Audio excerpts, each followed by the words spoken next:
Thanks for arranging everything.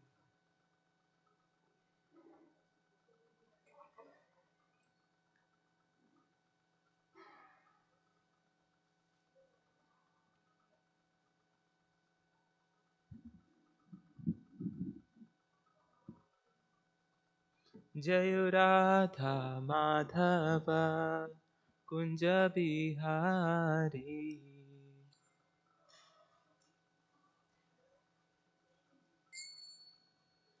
जय राधा माधव कुंज बिहारी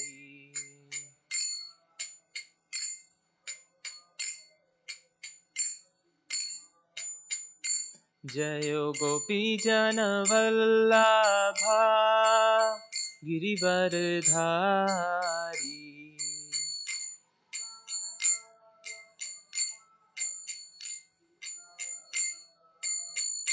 जय गोपी जन वल्लभा गिरिवरधारी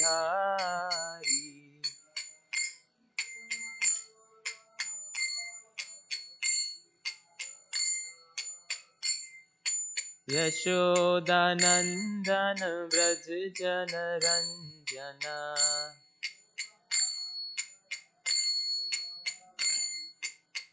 यमुना तीरा वनचारी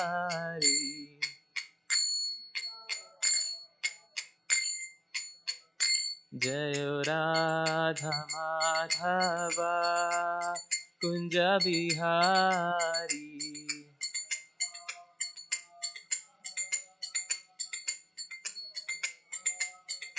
जय राधा माधव कुंज बिहारी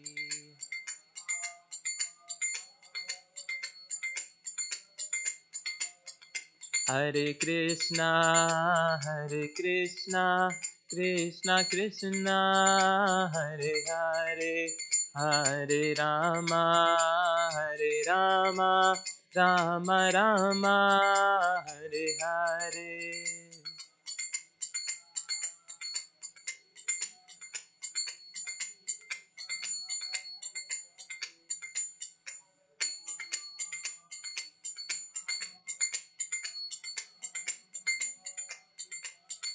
हरे कृष्णा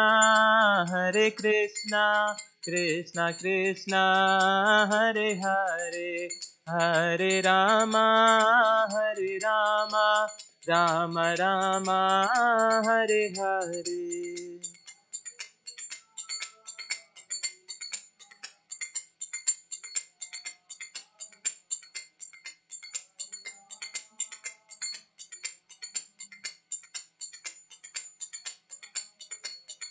हरे कृष्णा कृष्णा कृष्णा हरे हरे हरे रामा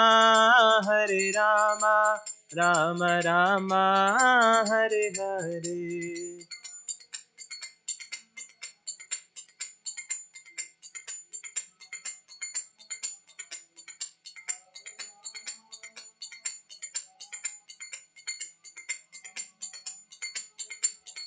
जयो प्रभुपदा जय प्रभुपदा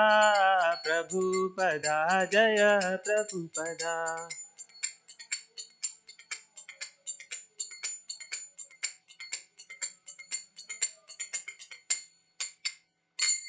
जय ओम विष्णुपाद परमहंस परिवजिकाचार्य अस्तोत्तरशत Shri Shrimad his divine grace Abhay Charanaravinda Bhakti Vedanta Swami Srila Prabhupada की जय।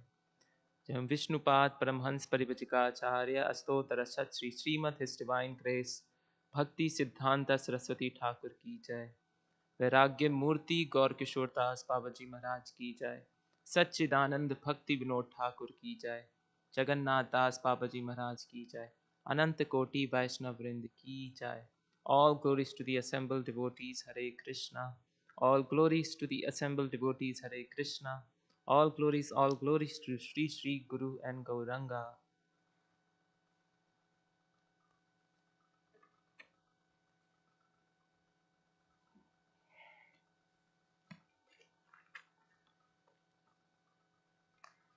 ॐ नमो भगवते वासुदेवाय। ॐ नमो भगवते वासुदेवाय। ॐ नमो भगवते वासुदेवाय। नारायणं नमस्कृत्यं नरं चैव नरोत्तमं देवीं सरस्वतीं व्यासं ततो जयम् उदीरयेत्।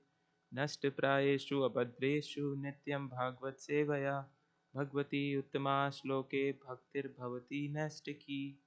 ॐ अज्ञानतिमिरान्धस्य ज्ञानञ्जनशलाकया चक्षुरुन्मीलितं येन तस्मै श्रीगुरुवे नमः। श्रीचैतन्यमनोभीष्टं स्थापितं येन भूतले स्वयं रूपपदामह्यं ददाति स्वपदान्तिकं। वन्देऽहं श्रीगुरो श्रीयुतपदकमलं श्रीगुरून् वैष्णवांश्च श्रीरूपं साग्रजातं सहगना रघुनाथान्वितं तं सजीवं साद्वैतं सावधूतं परिजनसहितं कृष्णचैतन्यदेवं श्रीराधाकृष्णपादान् सहगना ललिता श्रीविशाखान्वितांश्च। हे कृष्णा करुणा सिन्धु दीनबन्धु जगत्पते गोपेशा गोपिका कान्ता राधा कान्ता नमस्तुते। तप्त कांचन गौरांगी श्री राधे वृंदावनेश्वरी वृषभानुसुते देवी प्रणमामि हरिप्रिये। वाञ्छाकल्पतरुभ्यश्च कृपा सिन्धुभ्य एव च पतितनां पावनेभ्यो वैष्णवेभ्यो नमो नमः। Hare Krishna, thank you so much for being present today. This morning we will be discussing Srimad Bhagavatam 10th canto, 59th chapter, verse number 1st, 2nd and 3rd. We'll read we'll read first verse together. Please chant responsively. Here we are. Text number 1. Sri Raj Vacha Yatha Hato Bhagavata Bhauma Yena Chata Striya Nirudha Etad Akachva Vikramam Sharangadhanvana. Sri Raj Vacha Yatahato Bhagavata Bhauma Yena Chata Striya Nirudha Etad Yashashva Vikramam Sharangadhanvana. Sri Raj Vacha Yatahato Bhagavata Bhauma Yena Chata Striya Nirudha Etad Achakshva Vikramam Sharangadhanvana.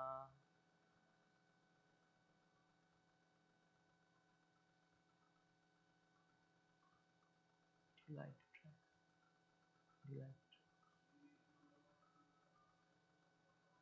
Sri Rajvacha Yachahato Bhagavata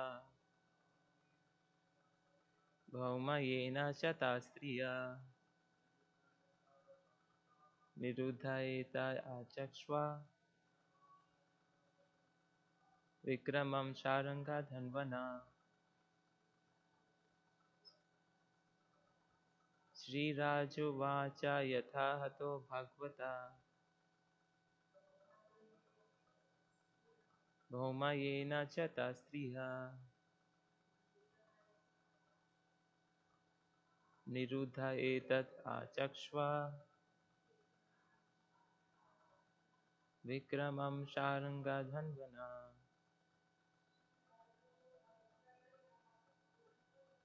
Sri Rajvacha Yathahato Bhagavata Bhauma Yena Chata Striya Nirudha Etad Achakshva Vikramam Sharangadhanvana. We will read word to word meaning. Sri Raju Vacha The king Parikshit said,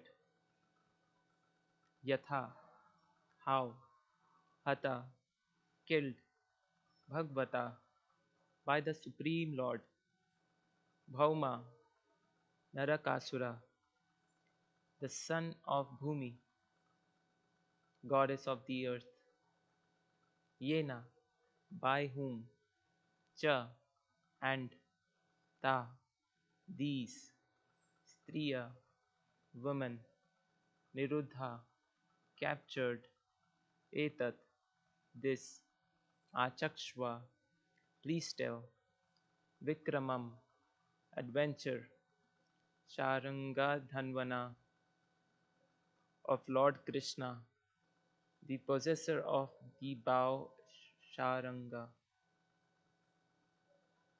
Translation by the disciples of His Divine Grace A.C. Bhaktivedanta Swami Srila Prabhupada. Translation. The king Parikshit said, how was Bhaumasura, who kidnapped so many women, killed by the Supreme Lord? Please narrate this, the adventure of Lord Sharangadhanvana. Text number 2nd and 3rd. Sri Sukhavacha Indrena Rita Chatrena Rita Kundala Bandhuna Rita Maradi Madri Sthanena Gyan Pito Bhauma Chestitam Sabharyo Garuda Rudha Prak Jyotisha Puram Yayu Giri Durgai Sastra Durger Jalangni Anila Durgamam Mura Pasha Yuter Korer Dridhe Sarvata Avritam. Translation. Sukdev Goswami said, after Bhauma had stolen the earrings belonging to Indra's mother, her name was Aditi, among the Varuna's umbrella and demigod's playground at the peak of the Mandra mountain, Indra went to Lord Krishna and informed him of his misdeeds.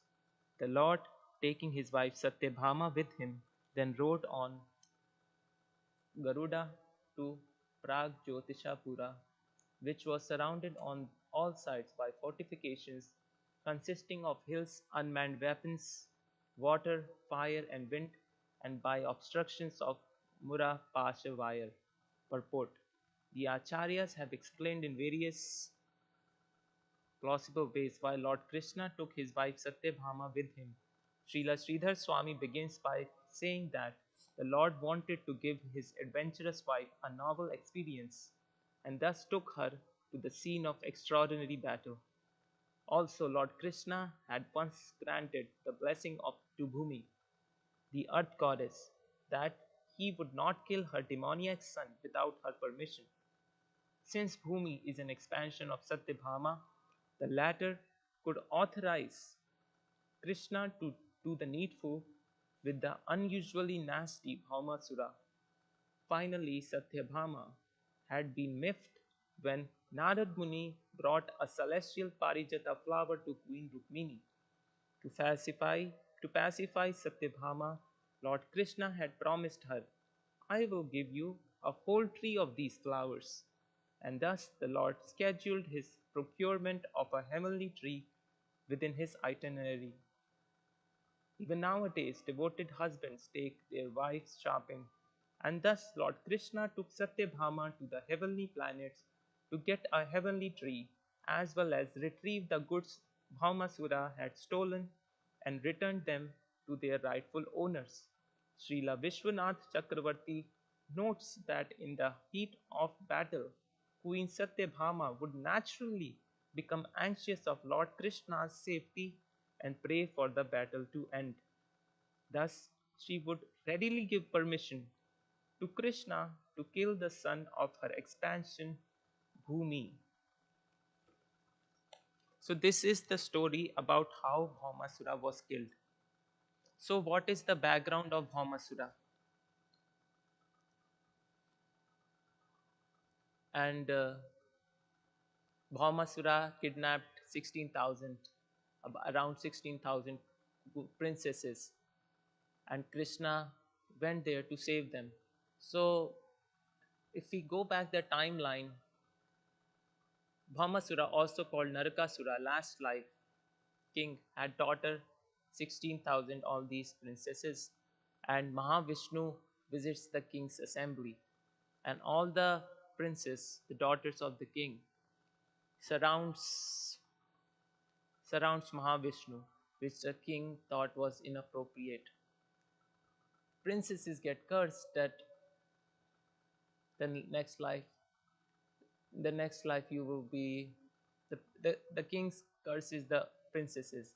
For the next life they will be condemned, and the demon kidnapped all the 16,100 princes, 108. So they said, you have to give a solution. Asked their father, you have to give a solution for the curse that you have cast upon us. And they said that finally Mahavishnu, as Lord Krishna, will will will save you, and in this way all the 16,000, about 16,000 princesses, become the wife of Lord Krishna. How Bhaumasura is a king, is a son of goddess Earth. At the time of the fight, at the time when there was a fight that took place between Lord Vishnu's avatar Varadev and Hiranyakashipu's brother Hiranyaksha, the, the Earth planet was put in the ocean. Since every universe, half of the universe is filled with water, and at the other half, the planetary systems are existing. This half of the bubble in the cosmic ocean, which is a universe, is filled with water. In that water, the earthly planet, was drowning. Varadev, from his tusk, as a boar incarnation, took the earth out of water, drowning in water, and this interaction between the horn and the earth planet, the birth took place, and that birth was Bhaumasura or Narkasura. Now, Narkasura and Bhaumasura, both are same names. Was It was said that he had very good qualities. He had many saintly qualities, but due to bad association with Banasura, another demon that Krishna killed, due to bad association from that demon, Bhaumasura acquired a lot of bad qualities that led to his untimely demise. And we are going to discuss about this in today's lecture, about how our association affects what we end up doing. So, Krishna, now Vishnu promised Bhumi Devi, this son of yours, I will not kill this son of yours without your permission, even though this son might have many demoniac qualities. Now, Bhaumasura kidnapped all these princesses from different kings, not only from the earthly planet but from heavenly planets as well. He Bhaumasura was filled with the mood of proprietorship. The demigods feared him very much, and he stole the earrings of the mother of demigods, mother of Indra, Aditi, and the demigods were frightened and could not oppose, so they went to Lord Krishna. Indra went to Dwarka to solicit Lord Krishna's help with this situation. Krishna takes Satyabhama. Satyabhama's expansion is Mother Bhumi, whose son is Bhaumasura. So if Satyabhama says, "Okay, I give permission, Lord Krishna, I give permission to Lord Krishna," Mahavishnu says that you you can kill Bhaumasura. With that permission, Lord Krishna can kill Bhaumasura. So there was this tremendous fights that takes place, and Bhaumasura has so many demon associates. Mura demon is involved in this battle. Krishna's name is Murari, the slayer of Mura demon. So that's where he gets this name from, Murari. This fight that takes place, And after all these demons are killed, Satyabhama has also been involved in this adventure. Krishna uses his disc, and Bhaumasura is also killed. So that's the background of this story. And then the 16,108 princesses that are freed by Krishna. Krishna says you are free to go, but they say that nobody would accept, according to Vedic tradition. If the unmarried daughter, spends this much certain amount of time outside the house of her father, she is not accepted as wife. So Krishna, we do not have any other shelter. Where will we go? So Krishna say, what do you propose? They say that we accept you as our husband, that you take care of us. We take your shelter. So Krishna says, okay. So that's how Krishna accepts this 16,108 princesses. And the last life, these princesses who were around Mahavishnu, the prophecy, the blessing of the king is also fulfilled. So after Bhaumasura is killed by Krishna, Satyabhama likes this flower, Parijata flower. And Krishna has certainly helped demigods by killing Bhaumasura. So Krishna goes to Lord Indra, the king of demigods. Well, there is this flower, there is this tree, Parijata, this tree in which there are so many of these beautiful flowers. I would like these flowers to give an offer to Satyabhama. Lord Indra denies that. So these three verses is particularly pointing out the mood of proprietorship, not only being present in the demon Bhaumasura, but also being present in demigods, Indra. So now Bhagavad Gita, text verse chapter 50, chapter 15, verse 5 points out about this mood of proprietorship, and thought I will be discussing that. We'll discuss that today, and I thought this fits very perfectly in what we are discussing today. So, verse number 5. Here it is. Those who are free from, the translation is, those who are free from false prestige, illusion, and false association, who understand the eternal, who are done with material lust, who are freed from the dualities of happiness and distress, and who, unbewildered, know how to surrender unto the Supreme Person, attain to that eternal kingdom. Purport. The surrendering process is described here very nicely. The first qualification is that one should not be deluded by pride. And that's been mentioned again and again with stories between Lord Vishnu and demigods, that even though Lord Vishnu frees them, the demigods, because of being surrounded by so many opulences, become affected by pride.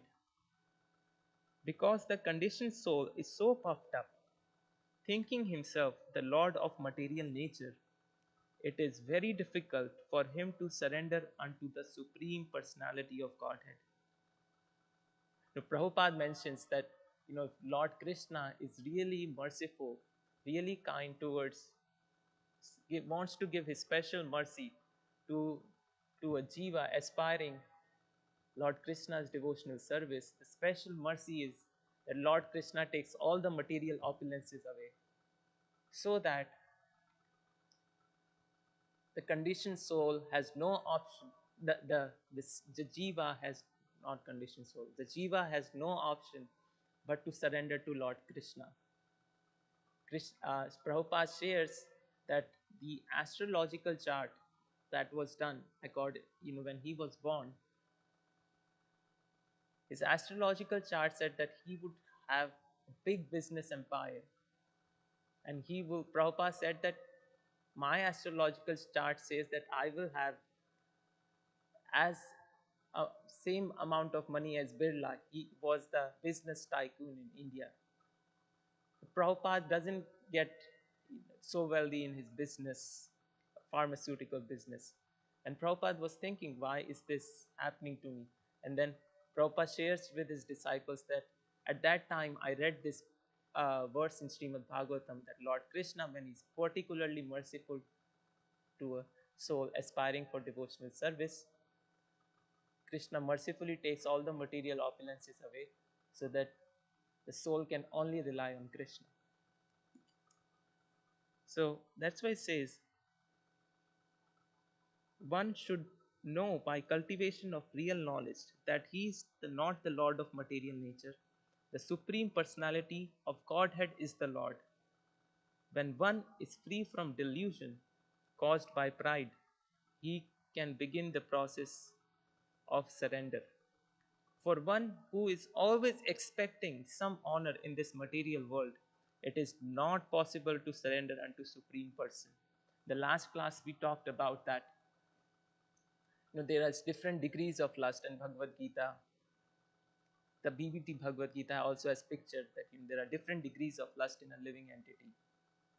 The gross lust, anger, greed, all these things are easily conquered by Vaishnava. Bhaktivinoda Thakur shares in Jaiva Dharma that the expectation of respect, the expectation of being honored is the most difficult thing for a sadhaka to overcome. So that's what this is saying also. For one who is expecting honor in this material world, it is not possible to surrender to the Supreme Person. Pride is due to illusion. For although one comes here, stays for a brief time, and then goes away, he has the foolish notion that he is the Lord of the world. He thus makes all things complicated, and he is always in trouble. The whole world moves under this impression. People are considering the land, this earth, to belong to human society, and they have divided the land under the false impression that they are the proprietors. One has to get out of this false notion that human society is the proprietor of this world. When one is freed from this false notion, he becomes free from all false associations caused by familial, social, and national affections. These faulty associations bind one to this material world. After this stage, one has to develop spiritual knowledge. One has to cultivate knowledge of what is actually his own and what is actually not his own. And when one has an understanding of things as they are, he becomes free from all dual conceptions such as happiness and distress, pleasure and pain. He becomes full in knowledge. Then it is possible for him to surrender to the Supreme Personality of Godhead. So it's again and again mentioned that when we give up this idea of being proprietor of anything in this material world, only then it is possible to surrender unto Krishna. And this is what the living entity is seeking, to transcend the material nature, to transcend the material realm. And Bhagavad Gita also discusses that how to become a transcendentalist. And that is in sixth chapter, verse number 10. Prabhupada writes, the first business of a transcendentalist is to keep the mind always on Krishna. One should always think of Krishna and not forget him even for a moment. Concentration of the mind on the Supreme is called samadhi, on trance. In order to concentrate the mind, one should always remain in the seclusion and avoid disturbance by external objects.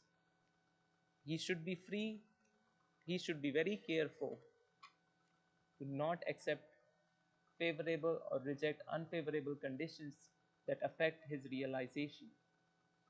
And in perfect determination, he should not hanker after unnecessary material things that entangle him by feelings of possessiveness.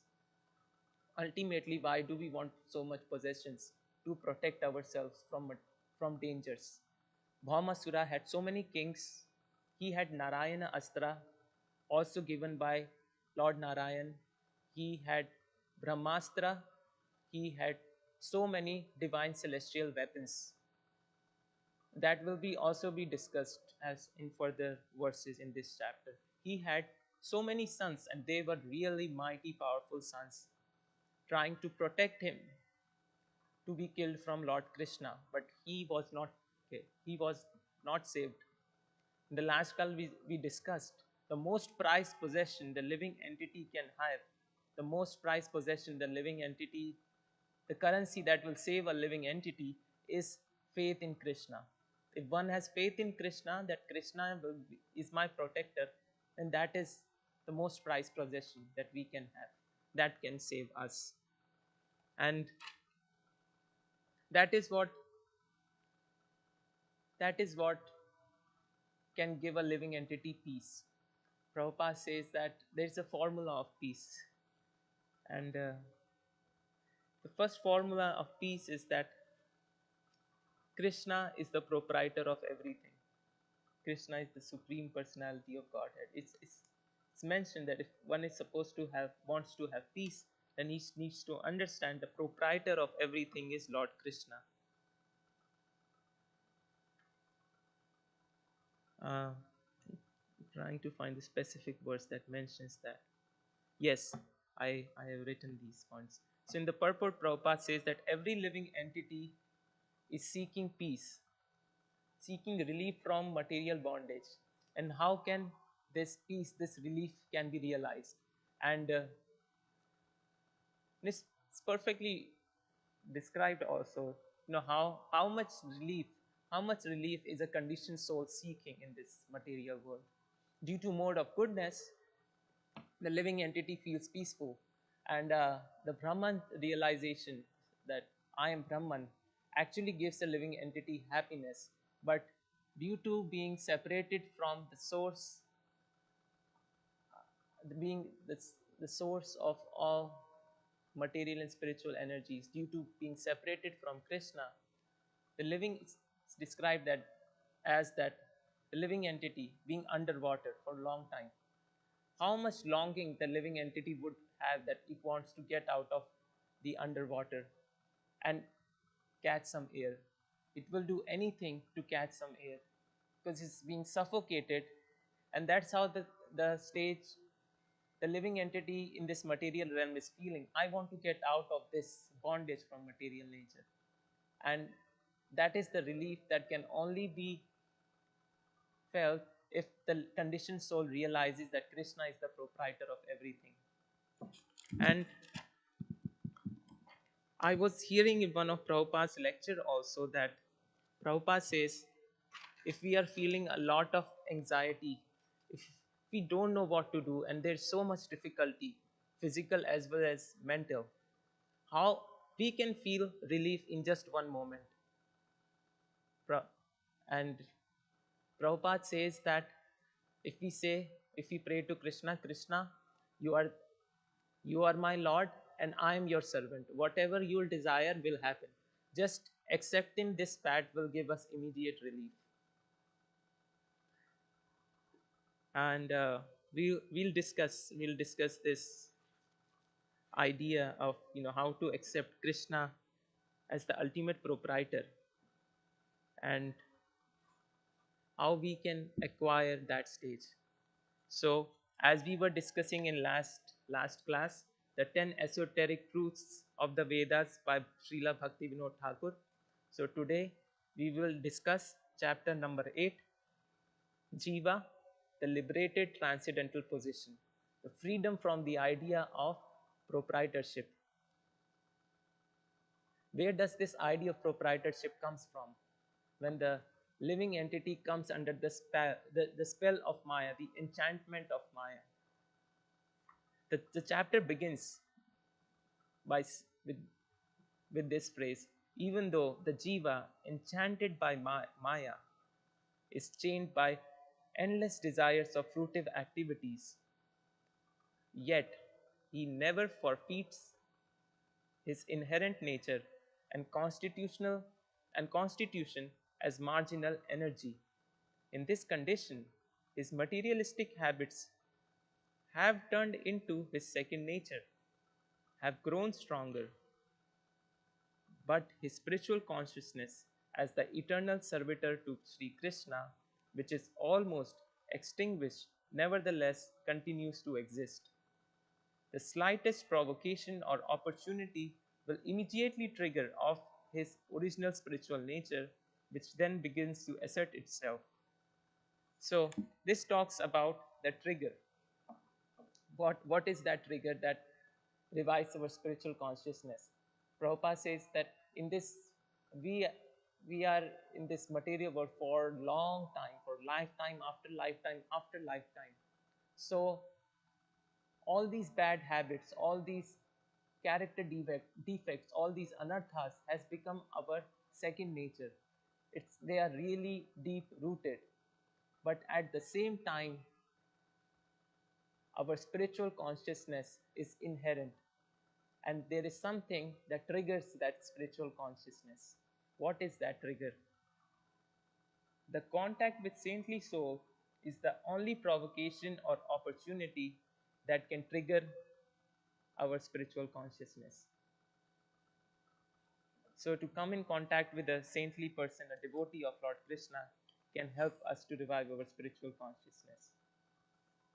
It goes on to say, the verdict of the revealed scriptures is that by even a moment's association with the pure devotee, one can attain all perfection and success.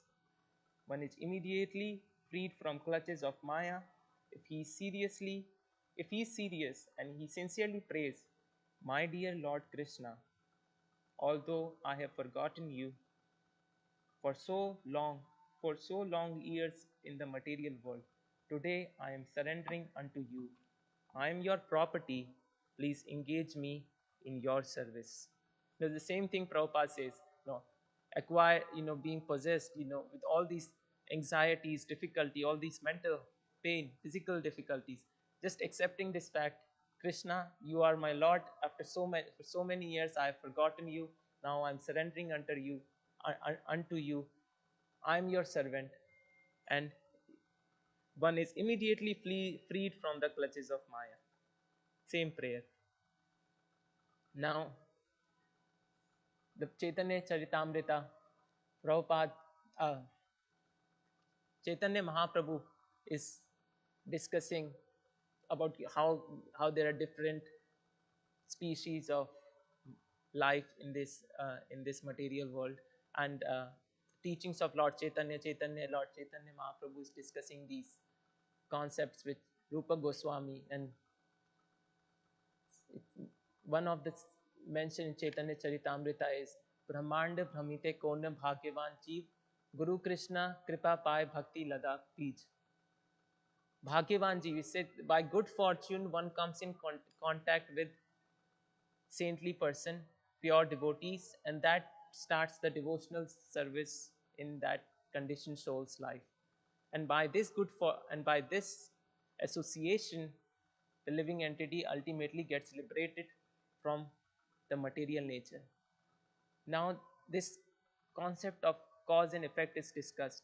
What is the cause of the liberation? The cause of liberation is coming in contact with the pure devotee. But how does one come in contact with pure devotee? This fortune, or described here as good fortune, is a matter of luck, that is, blind, inexplicable phenomena. If this is the only source of Jiva's ultimate benediction, then he becomes disinclined and unmotivated to act on his own. So, when the conditioned soul understands that I am engaged in devotional service, I have come in contact with devotees.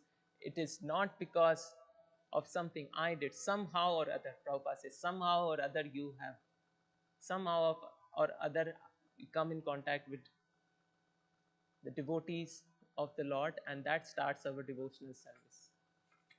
And then it's very scientifically explained. all of these things by Bhakti Vinod Thakur. How is that we can become more inclined, or how can we that we will be more likely to come in contact with devotees? The first encounter is somehow or other, but it but that's by sukriti, by rendering devotional service unto them, the chances increases more and more. And I like this description very much, how systematically all these things are explained here. It so the Now the jiva principle is explained. Once the jiva enters the gloom of nescience, his controlling power becomes divided threefold. One, in the activities of jiva, he remains as the main controller of what he wishes to do. Two, material nature assists him in his activities, becoming the subordinate controller. And three, at the time of rewarding the jiva the results of his action, the Supreme Lord is the controller of mercy.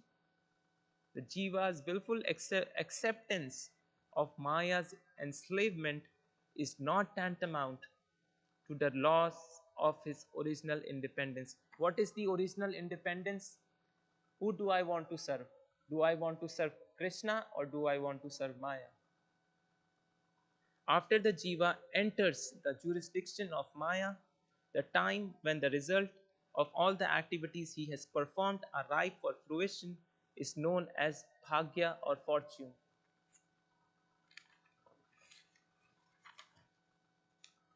Now the story of Narad Muni's fortune is explained. This chapter also explains there are two types of fortune: material fortune and spiritual fortune. If we do perform good karma, if we perform good karma, then we get good results. That is good material fortune. What are spiritual fortunes? Rendering service unto Vaishnavas, the devotees of the Lord. That will give us opportunity to have more Vaishnava association, to have more opportunities to render devotional service. The story of Narad Muni is explained in this chapter by Bhakti Vinod Thakur. Narad Muni was a maid servant in his last life. The body of Narad Muni is a spiritual body. He's being blessed that he can travel anywhere and engage living entities in devotional service. In his last life, he was a son of maid servant. He lived in a hut, a small cottage, with his mother. The, in that forest, the saintly persons would pass by who are meditating on the Supreme Lord. And Narad Muni and his mother would faithfully and respectably, honorably render service into those saintly devotees, giving them prasad, listening from them. And Narad Muni, in the small age, in the tender age, where impressions can be made easily, habits can be formed easily, was associating with these saintly devotees of the Lord. He took the remnants of the prasad that was left by them. And Narad Muni, that was the good fortune of Narad Muni. And it is, as we mentioned before, that when the Supreme Lord is very merciful, described here as the controller of mercy, previously described as the controller of mercy, being merciful to the living entity so that the living entity only depends on him, takes everything away. So, spiritually good fortune, we can say that Narad Muni and mother had untimely demise, and Narad Muni went to meditate on the Supreme Lord. He's meditating on the Supreme Lord for a long time, and he gets this reflection, and he realizes this form of Lord Vishnu in his heart for a moment, and he goes away. And Narad Muni tries to do it again. Well, I was meditating this way. Let me try to meditate this way. I was sitting this way, thinking this way.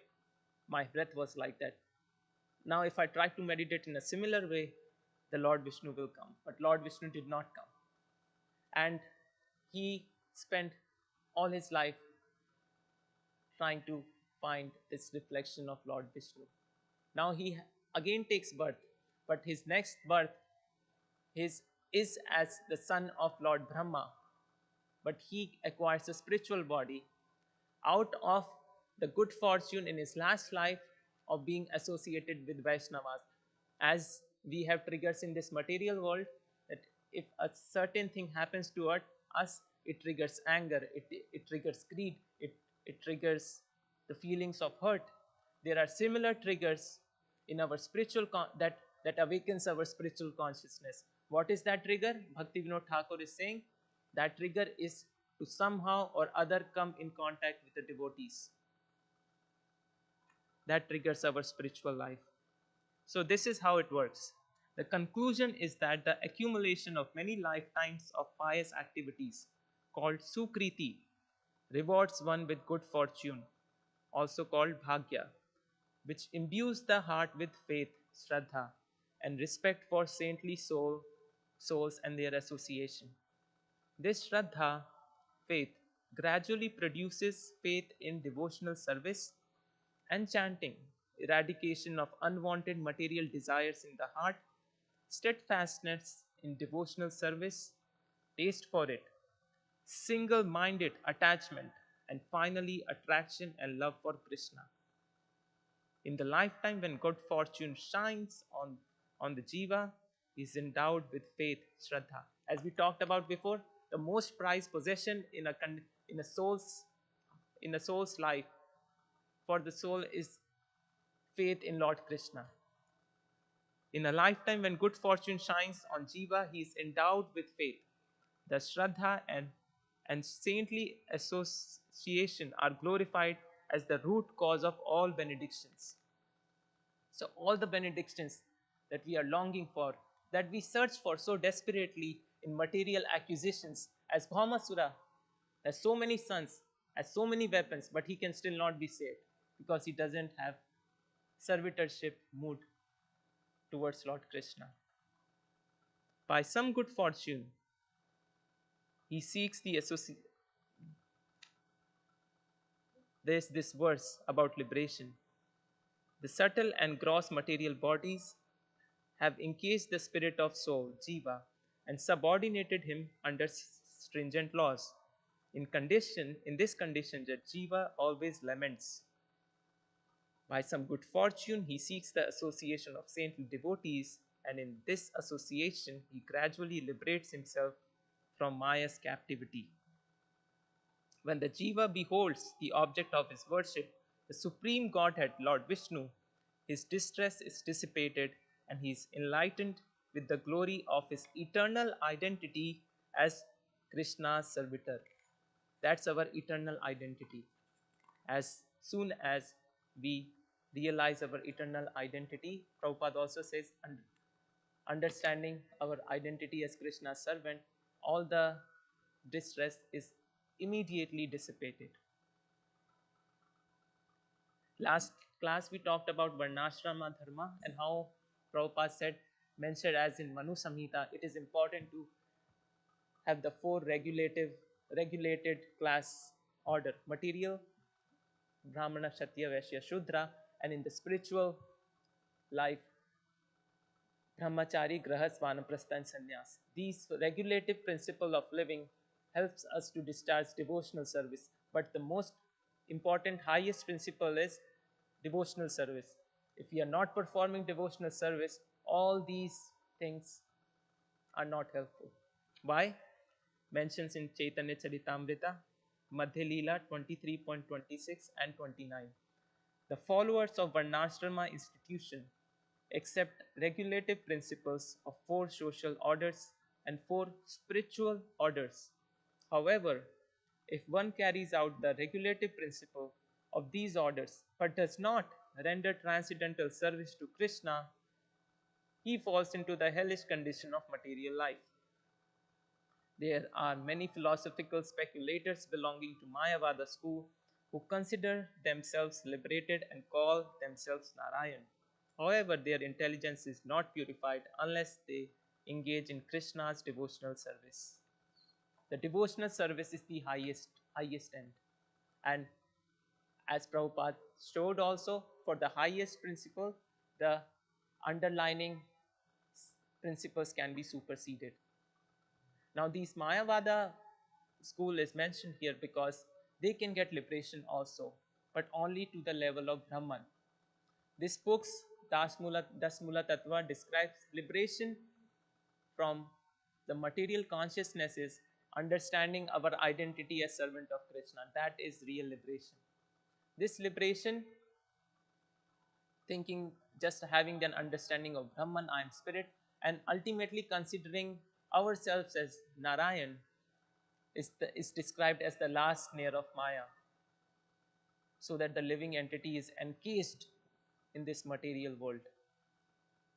The living entity, having this understanding of Brahman and considering himself as Narayan, merges with the spiritual light coming from the Lord's body.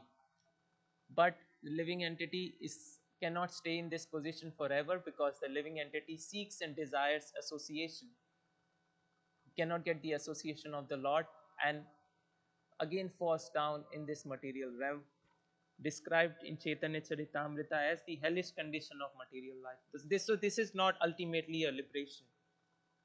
Real liberation is understanding our identity as Krishna's servant. Now, Bheva Mangal Thakur, a very celebrated Vaishnava in our tradition, he has written this book called Krishna Karnamrita. One of the verse, his prayer unto the Lord is described here. O Lord, if our devotion to you is unflinchingly steadfast, then your ever youthful divine form will always appear in our hearts, and we will require no more to pray for the four Vedic goals of sense gratification, wealth, religiosity, and ultimately liberation.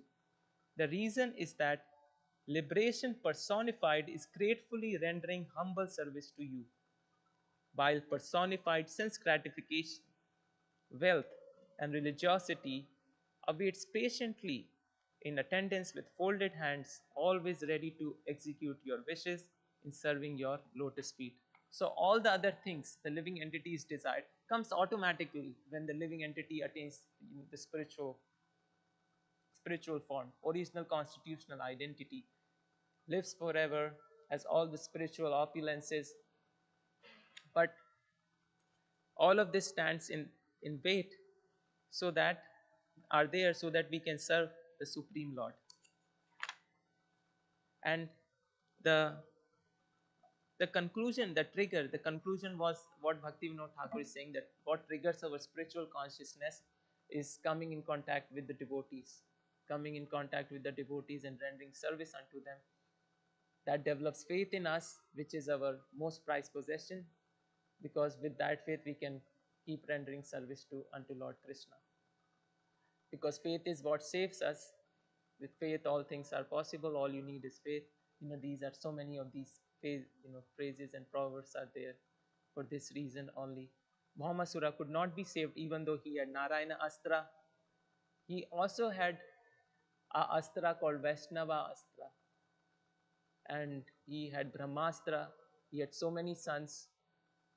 And Bhaumasura has is in the Assamese tradition in India is a well known great personality, being being the cause of three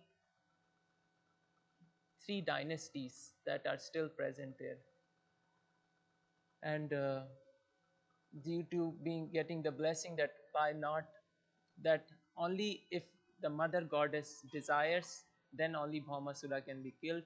Satyabhama couldn't see Krishna in the battlefield for so long.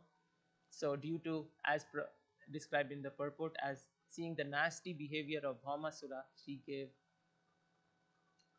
the she gave the permission for Lord Krishna to kill Bhaumasura. So that was today's three verses. If there are any comments or any questions, any ideas that you would like to discuss, I would appreciate it.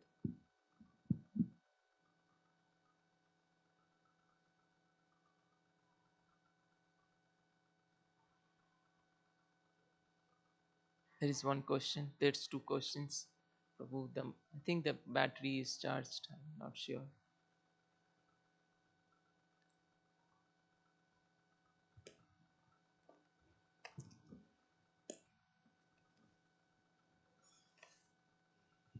Thank you for your class, Thank Prabhuji. you for being present here, Prabhu.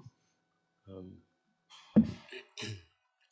maybe we can turn the subject a little later or something, because, you know, correct me if I'm wrong, but I think in the beginning, sometimes Krishna will take things away, bring the devotee closer to him. But there's sometimes for the service, the Lord will add those things right back when the devotee becomes more Krishna conscious or more responsible. Then the opulence will increase, like with Arjuna, with opulence, morality, victory. Close. Oh, like in the case of Arjuna, with opulence, morality, victory, and the four things. But I'm not exactly sure of the scriptural reference. I remember some lectures where it was said that, you know, once Krishna takes away, and then when the devotee becomes more responsible or more Krishna conscious, he will add it back to that devotee. I think that is a right understanding. Says Sanjaya when he was Sanjaya when he was mentioning all of that was happening in the battlefield to Dhritarashtra, he said, concluding wherever there's the archer Arjuna and Lord Krishna, there will be all victory. And we can find this verse also in Bhagavad Gita. Let me see if I can find it. So, but yes, that is true. That is true. As we become more responsible, all these things are bestowed back to us through Krishna. Yatra Yogeshwara Krishna.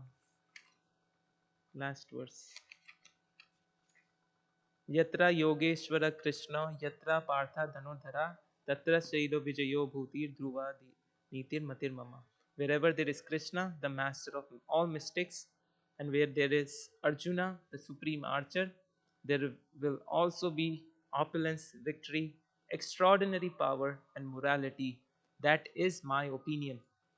Prabhupada also later, as I was mentioning Prabhupada's example, was discussing with his disciples, and he was talking about how there are so many temples and there are so many followers, and he said he was talking and asking some guests, favorable guests, have you seen any other businessman having such a big empire created in 10 in only 11 years? And he was discussing, giving all the numbers and how much financial numbers, and it's quite amazing. But Krishna bestows everything, so when he takes away, but if Krishna is with us, then everything is bestowed. Hare Krishna, thank you for the nice class.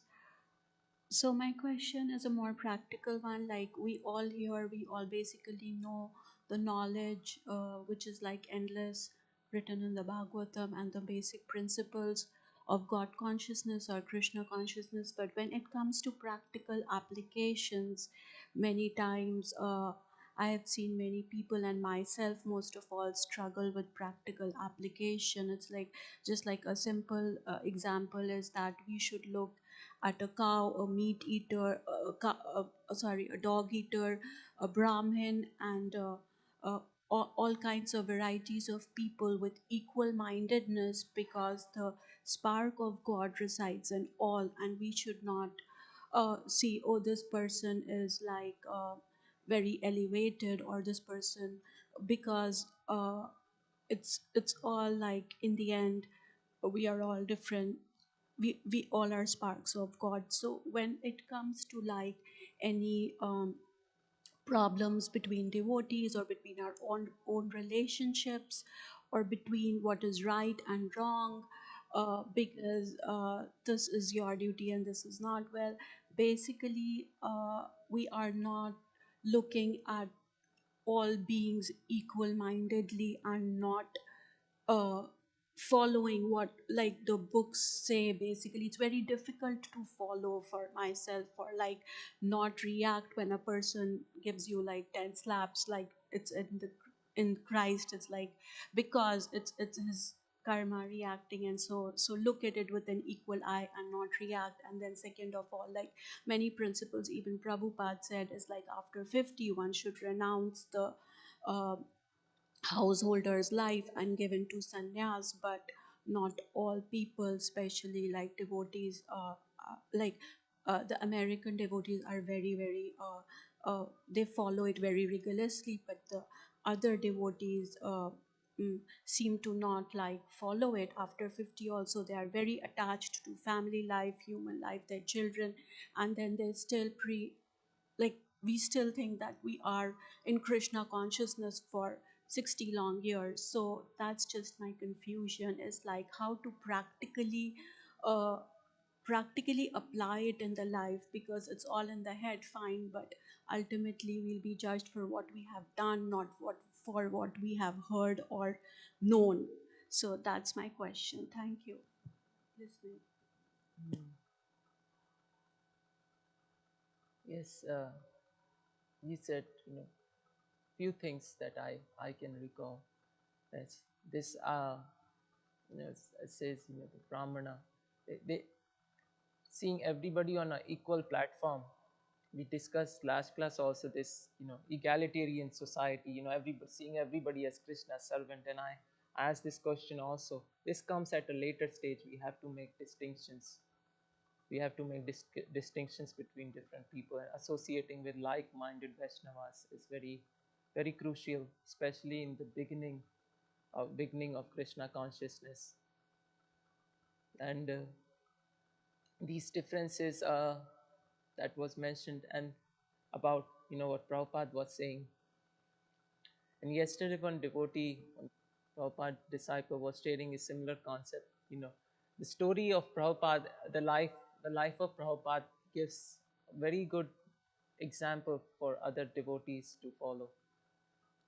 That all these differences, Bhakti Siddhanta Saraswati Thakur, from what I heard yesterday, has thousands of disciples, north, east, south, all over India. But the leadership positions, had difficulties. There were lawsuits against each other, and there was a lot of difficulties. But Prabhupada stayed clear of all of that. He associated with like-minded Vaishnavas, and he kept planning on how to execute the orders of Bhakti Siddhanta Saraswati Thakur that was given to all. And so, at seeing everybody on equal platform, it's that comes in a very later stage. But at first, there's a need to make distinctions, and associate with like-minded Vaishnavas that can help us to uh, advance in Krishna consciousness. Is there anything else? Thank you.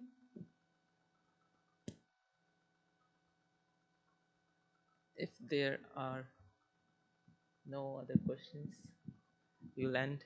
Granth Raj Srimad Bhagavatam ki jai. Jagat Guru Srila Prabhupada ki jai.